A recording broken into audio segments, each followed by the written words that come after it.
Retour sur le plateau de Direct Investisseur, notre invité en duplex, Benoît Rousseau, le fondateur du blog Enlil, trader pour compte propre, un grand spécialiste du CAC et encore plus du DAX. Vous pouvez retrouver tous ses trades, l'historique de ses trades, sa psychologie, on va dire heure par heure pratiquement, puisqu'il écrit dans son blog. Donc pour tous ceux qui souhaitent s'initier au trading ou même comprendre un petit peu les mécanismes et comment on peut agir sur les marchés, eh bien c'est un formidable résumé. Bonjour Benoît, comment ça va? Bonjour Fabrice, très bien. Parfait, on a une semaine agitée, la semaine dernière en tout cas une fin de semaine agitée puisque aux États-Unis good news égale bad news, c'est-à-dire chiffres américains en tout cas sur l'emploi très positifs. Du coup les marchés se sont inquiétés, peut-être la Fed va-t-elle déclencher la remontée des taux un petit peu plus tôt et du coup on a vu une faiblesse des indices US. Votre scénario sur le CAC, celui d'un retour sur les plus hauts et même de clôturer la semaine sur les plus hauts ne s'est pas réalisé. Comment avez-vous réagi à ces annonces? Comment les avez-vous tradées? On commence tout de suite par le CAC, Benoît. Alors oui, là on vit économiquement quelque chose qui est très intéressant et que beaucoup de personnes ne comprennent pas forcément. On va commencer à voir fleurir sur les forums boursiers, mais je ne comprends pas. On a des bonnes nouvelles aux États-Unis, ça s'effondre, c'est tout à fait normal. Vous l'avez redit, c'est une succession de bonnes nouvelles pourrait annoncer effectivement une remontée plus rapide des taux prévus de la Fed et donc les marchés américains baissent. Donc ça, j'ai pu suivre la baisse sur les marchés américains, c'était pas mal.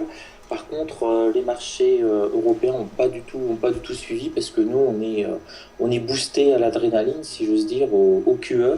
Donc ce matin, j'ai fait 6 trades seulement. Enfin, bon, en 1 heure et demie, c'est pas si mal que ça. J'ai fait 6 trades essentiellement sur le DAX. On voit quand même qu'on a une petite baisse, légère, un tassement, on va dire, sur les indices européens ce matin. Ils hésitent un tout petit peu, notamment à cause de la réaction assez violente finalement des indices américains qui ont perdu plus de 200 à 300 points sur Dow Jones. Donc c'est assez énorme.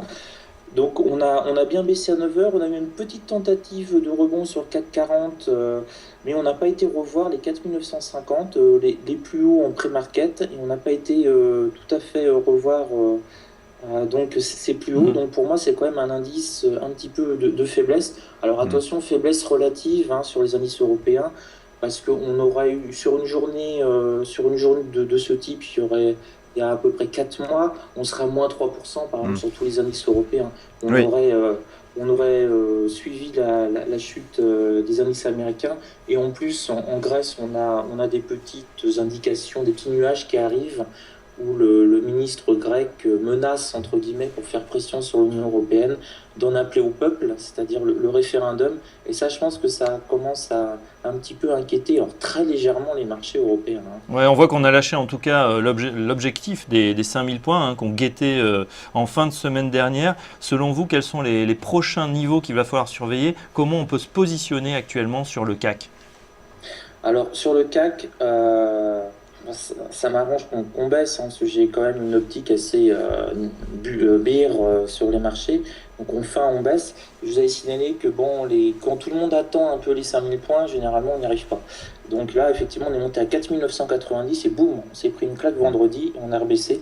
Donc moi, j'essaye d'accompagner cette baisse. Ça fait 3 semaines où systématiquement, dès qu'on est un petit peu au-dessus de 4950, 4960, je prends une anticipation de baisse. Ça ne rapporte pas grand-chose pour l'instant, parce qu'on ne baisse pas beaucoup, on baisse de 20-30 points maximum. Mais je continue un peu à essayer de me dire que l'effet, entre guillemets, psychologique du QE européen va quand même petit à petit s'estomper et on va arriver à la réalité finalement. Là pour l'instant on est un peu euphorique, mais généralement quand on prend des drogues trop longtemps, quand on se réveille ça fait mal. Alors justement Benoît, effectivement depuis le début de l'année, on a des marchés européens qui surperforment les marchés américains. On l'a vu notamment ce matin, puisque Wall Street avait fini sur des baisses de plus de 1,5%, sachant que nous en Europe on est sur des replis assez modérés, 0,76 pour le CAC et le DAX actuellement qui baisse de 0,41%. Est-ce que vous ne pensez pas qu'il faudrait justement attendre des replis pour entrer à l'achat sur ces marchés qui sont extrêmement haussiers?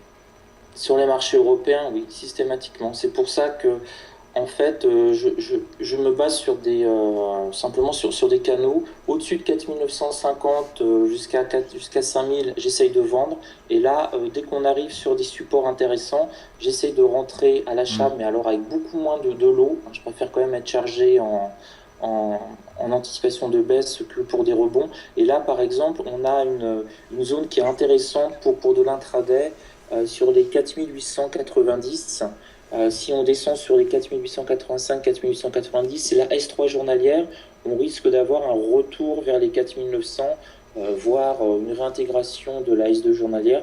Donc là, sur cette zone S3 journalière, je passerai à l'achat pour tenter entre 10 et 20 points en intraday. D'accord. Donc si on baisse sur les 4880 environ, on peut tenter un petit rachat. Oui, 4885-90, ça paraît vraiment une zone assez sympathique pour tenter une réintégration vers les 4900. Mais je préfère prendre 2 lots à la vente et prendre un seul lot à l'achat. Ça vous dit à peu près la taille de mes positions. Quand je prends une anticipation de baisse, elle est 2 fois plus importante qu'une anticipation de hausse, parce que il faut pas rêver, il y a quand même un moment, là on va entamer peut-être notre 9e semaine successive de hausse sur les indices européens. Alors c'est arrivé que 3 fois en 20 ans. D'accord, donc c'est bien de le remettre en perspective. On est quand même dans l'ordre de l'exceptionnel. Donc à un moment on va retomber, et quand on retombe en bourse, on retombe toujours beaucoup beaucoup plus vite qu'on est monté. J'ai vu parfois une semaine de bourse où on a perdu en 4-5 jours de bourse 6 à 7 mois de progression. Donc c'est pour ça que je préfère être plus chargé, entre guillemets, pour une anticipation de baisse, parce que le jour où on va baisser, ça va dégringoler extrêmement vite. À mon avis, on est sur des niveaux historiques sur tous les indices. Le DAX a battu ses records. Alors justement sur le DAX, votre chouchou, votre indice de prédilection, comment vous êtes positionné? Il nous reste 30 secondes environ. 30 secondes, et ben sur le DAX, c'est simple, je shorte toutes les centaines. Donc 11 600, 11 500. Donc là, actuellement, j'ai pu shorter les 11 500. Sur cette bougie-là, c'est mes 6 trades que j'ai fait. J'ai accompagné la baisse. Là, on remonte un peu. J'attends qu'on remonte éventuellement vers les 11 540 pour me remettre à shorter le DAX. Parce que là, on est vraiment sur des niveaux très élevés.